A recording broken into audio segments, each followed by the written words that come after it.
Hmm. Hello mga sangkay, malapit pang magawa ang ating bahay, ang ating kubo. Wow, see oh, dalawang palapag yan. Gagawa tayo ng dalawang palapag na bahay, gawa sa kawayan lang. Bali ano lang yan, mga indigenous materials lang gamit natin. Yan oh.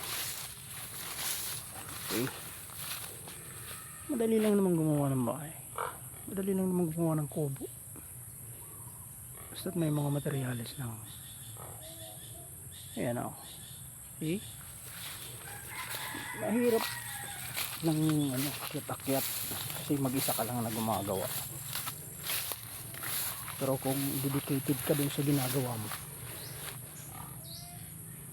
kaya mong magawa. Hindi mo kailangan ng katulong. Diba?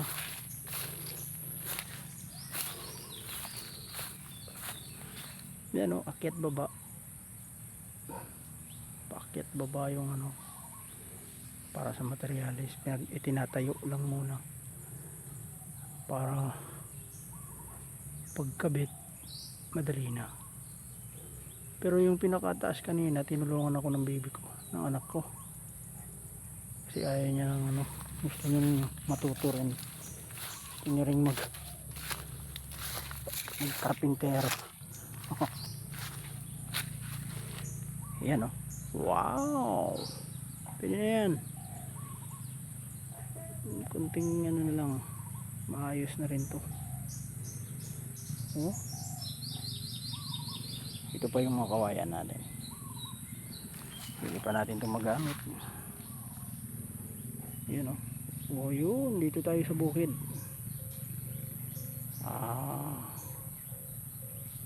Doon yung babuyan, meron din tayong babuyan dito. Saka dito sa area na to, dito tayo maglalagay ng manukan.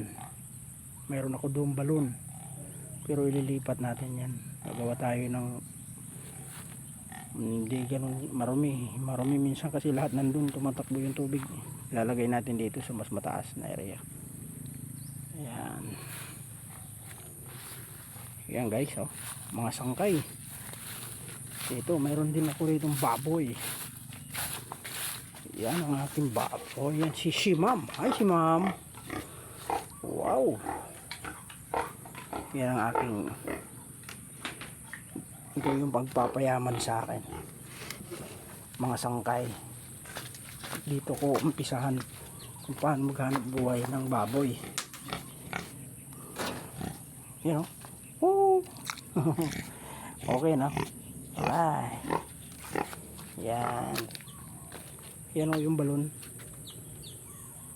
Masyadong dito lahat yung bagsak ng tubig papunta doon, saka malapit sa septic tank ko.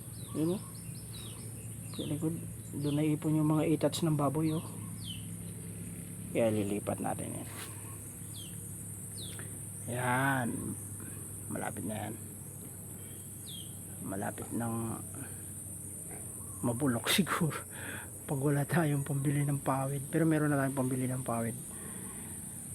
Pwede rin tayong gumawa ng pawid, kaso sinira na doon sa yung mga nipa, yung tawag dito sa amin lumbia, ginagawang nipa, ginagawang pawid. Kaya bili na lang tayo,